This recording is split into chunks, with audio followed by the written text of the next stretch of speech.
So I really appreciate the opportunity to talk today from the Kong people. Decentralization, I think, is really core to what everybody in the monitoring space is thinking about these days. I'll talk a little bit about that. Today, I just want to throw out something I think people might be interested in, which is kind of this notion of autonomous monitoring. I hope to convince you that, that it's a real thing and that it's happening and that you're going to see more of it. So with that, let's get started. Right, so when I look at the state of monitoring today, you know, there's a lot of manularity to it. Really, I think is kind of one of the sort of core things that stands out. And I think that's for obvious reasons, right? I mean, as you learn lessons, you automate resolution, you automate identification.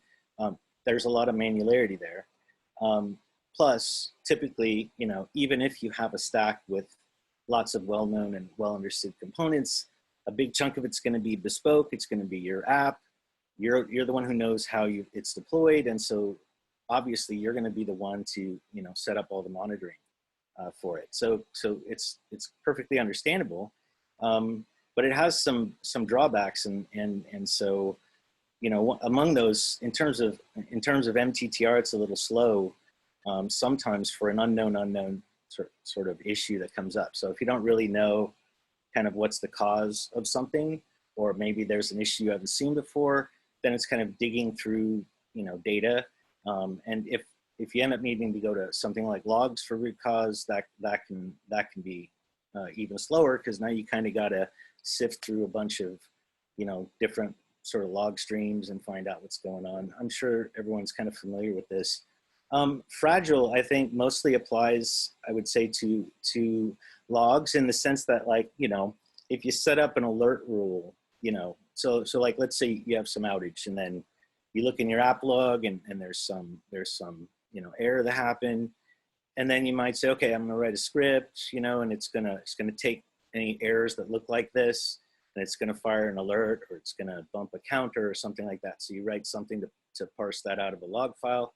And then what ends up happening later is whoever wrote that log, you know, does something really nice, like fixing a spelling mistake, and the next release of that part of your stack comes out, and the alert rule doesn't work. And so there's that kind of stuff that goes on. And then, you know, just kind of a lot of stuff I hear about is kind of alert fatigue, which is kind of like, you know, and this is, again, like mostly applicable to logs, and I think it's why logs are kind of, you know, they're kind of second-class citizens in monitoring for exactly these reasons. And sort of, you know, what's annoying about it is, you know, you'll set up alerts on something like, well, if there's more than 1,000 errors in an hour, you know, then page me, or something like that, which is incredibly imprecise. It misses a bunch of stuff. It catches, you know, a bunch of stuff that you didn't necessarily want to look at. So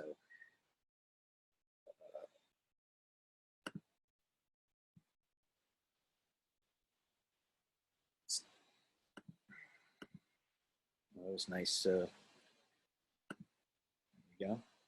So Microsoft Update just decided to update my Outlook. We can see it now. All right, good. Right. So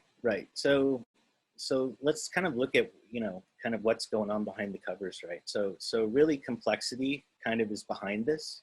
You know, and so this is kind of sourced from the State of DevOps 2019 report, but I'm sure it's not news to anyone.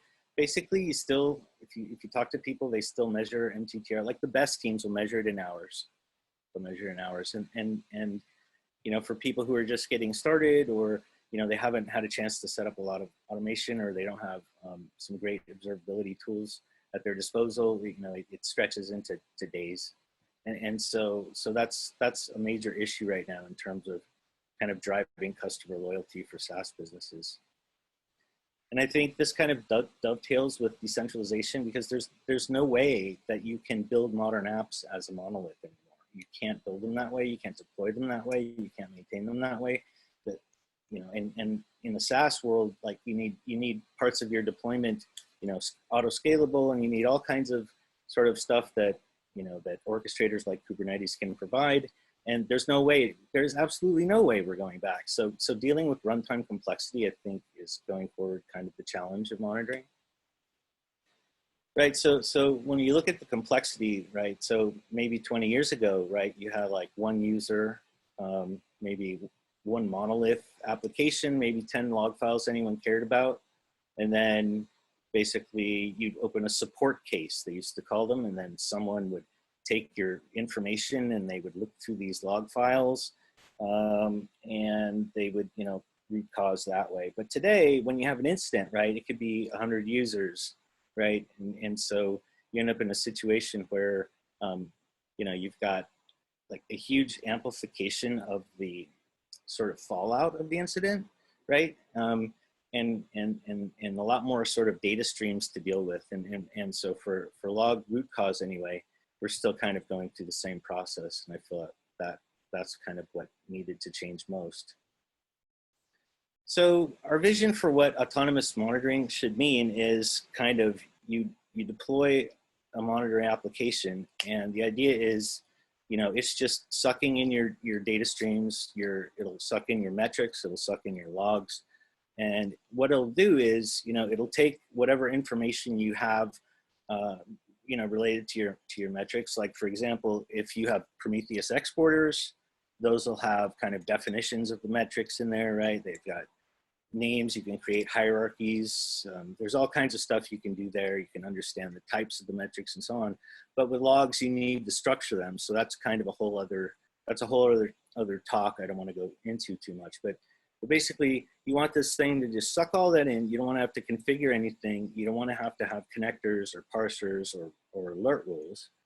And then what you want is you just start getting slacked when an incident occurs, and you want some useful information in there to kind of help you target root cause and maybe confirm what it is that the system is saying, right? That's kind of a vision for autonomous monitoring. And that's what I think the world will be moving to, because there's really no other way at this point to kind of scale the human eyeball, right? You kind of need to get to the point where things can go look, figure out what looks funky and put a few hypotheses in front of you and let you look at it that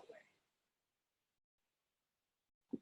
So the TLDR for my talk today is autonomous monitoring is here. And so we're working on it, and I know we're not the only people working on it. And so what's fascinating about that is, you know, I think what you're gonna see is sort of over the next 5 to 10 years, you'll start to see, you know, MTTR being talked about in minutes. And I think that'll, in a large part, because you've got a lot of sort of automated help figuring out what's wrong especially when there's unknown issues.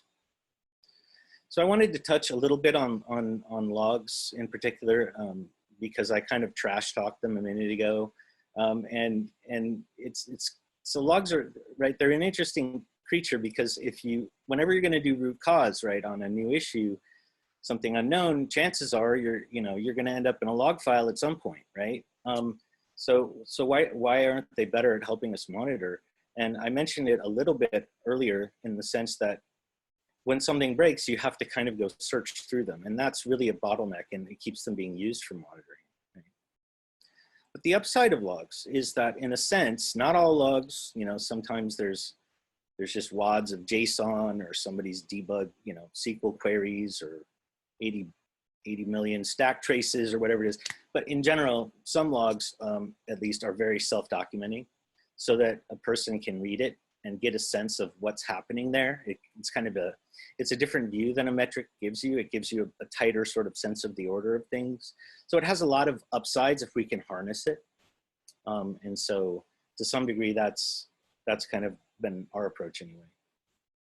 We started with logs, and then we've been adding metrics. So I'll talk a little bit about that. So here's a giant color zoo that you can take a look at. And I'm gonna take some time to go through this, because what I wanna come out of this is just, I want people to kind of get a sense of what I mean by autonomous monitoring, and the fact that it is, in fact, it's not sort of snake oil, and it's not really that complicated, and it is doable. So here what we have is, we have an incident that we created so we could show it to you in complete detail. And this is kind of the hallmark of what an incident should look like in an autonomous monitoring system. And when I say we created it, so so basically we have an Atlassian deployment that we use. So basically what we did was we just, we hooked our collectors up to it. And then we, started playing around, and there's a blog on our website about, a bunch of these kind of test cases and so on, but I don't want to go into all that. I'm just going to keep it really simple. So obviously if someone shuts down the Postgres database in an Atlassian server, we can all understand what will happen, right? That's kind of my hope here. So, Jira, Bitbucket, Confluence, all kind of stuff, may start griping, people's the stuff you're trying to do through the web browser is not going to work. You're kind of going to be in trouble, and the stack is going to start griping until that issue is resolved. So really the problem is you kind of want to know, like, okay, what happened? So the first question would be what happened? So you can imagine like a dashboard that's showing, okay, I'm seeing API failures. I'm seeing, someone's accessing, Bitbucket and they're getting errors. So that sort of thing, that's definitely a valid approach. It's a very simple incident, but here's kind of what I think an autonomous incident report should look like, that gets slacked to you instead. So the idea is there's really kind of three elements here that I think make an autonomous monitoring alert and make it useful. So the first is labeled number 1 here, and what that is it's a sense of kind of, one of the worst things that's happening, right? So like when the alert fires, you want to know how much do I care to go look at this, right? So that's kind of number 1. And what you'll see is that in this case got pulled out of, it appears to be it's a driver and getting reported through one of the end user applications of the database. And then we have number 2, which is kind of a sense of, okay, what's causing all the problems? Right? And that's sort of a root cause indicator. So clearly, the problem is somebody stopped the database, right? And then number 3 is show me some kind of confirmation, from other sources that kind of plays into what I'm seeing to make sure I understand I'm getting the bigger picture. So are there any metrics that are kind of, how should I say, they're kind of, when you look at the metrics, it corroborates, what you're seeing so far. So in this case, yeah, I mean, clearly, if Postgres is down, it's going to take a while to scrape it, right? So now let me tell you what's interesting about this. So I think, from the perspective of, is this a useful kind of alert? To me, the answer is yes, this is kind of useful.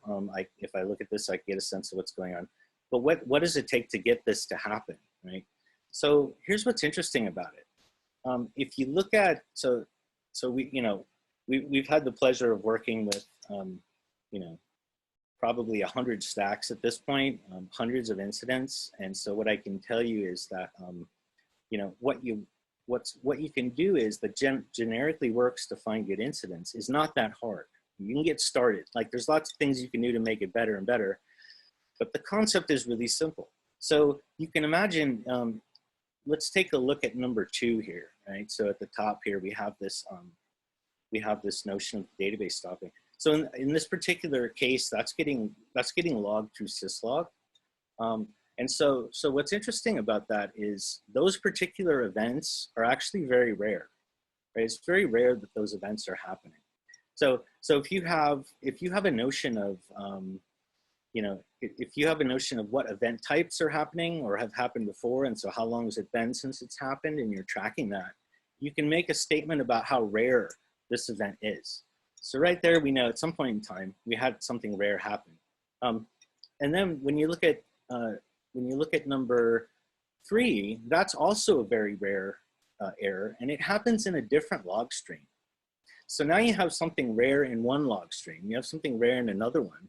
What's the odds that they're that close together in time? Well, you can kind of compute those from a naive Bayes model and say, well, okay, roughly, kind of a swag, how likely is this? Well, it becomes very unlikely. And then so finally, you can find metric anomalies that are right around the same time too, and say, okay, how often does this happen? And then what's the likelihood that all 3 of these happen within a certain time bracket? So from that perspective, it's kind of like what a human would do, right? You would say, oh, I've never seen this before, right? Because you have experience. So that's kind of step one. Step two is, oh, this is a really bad thing. So that's step two. And those are really close together in time. And so in the end, it's not really so much about complicated, you know, machine learning and all that stuff. It's more about trying to productize kind of at least the way I, as a troubleshooter, think about things. Right? So since I'm in full screen mode, I actually can't see the time. Let's see. Okay, I got about 5 minutes. So I just wanted to show a couple other examples. Let's see, I'll skip this one. So this one's kind of interesting. So so we had a guy working with us and sort of, you know, he was working on, okay, so let's set this up to work in chaos tests. You know, we have a GitHub and the chaos tests are on there so people can try it out. And so what was interesting was, so this is why I like this one. So basically, you know, he deploys, so he's using Kubernetes. So, you know, all the log collectors all get deployed and we're pulling basically everything. Well, it turns out that Litmus, which was the chaos, you know, test that we're using, will log the test steps. So what you'll find is that this root cause here, these are very rare events, right? Obviously they're very rare because it's very rare that we're running this test. And so when we run this test, you have this rare set of stuff happening and then a set of rare bad stuff happening in other log streams. And so an incident gets created and it doesn't just say, yeah, a pod got deleted. It says, here's why, and it's actually right, which is that someone was running a pod delete, right? So this is why I love this kind of concept, because you're kind of pulling out the semantics that's already in the content of the log files, right? So that's kind of what's interesting about it. I think I talked a little bit about this already, right? So I don't want to go too much into this. You can go to our website if you're really interested. But we've had some validation of this. And I guess the only important thing to point out is that, like, because I want you to walk away thinking this is a real thing. Can we do it? Or, you know, how do we see, you know, if it works for us, kind of a thing. So with that, you know, I would just say, if you're interested, just come by our website and try it out. It's free to start. So that's it.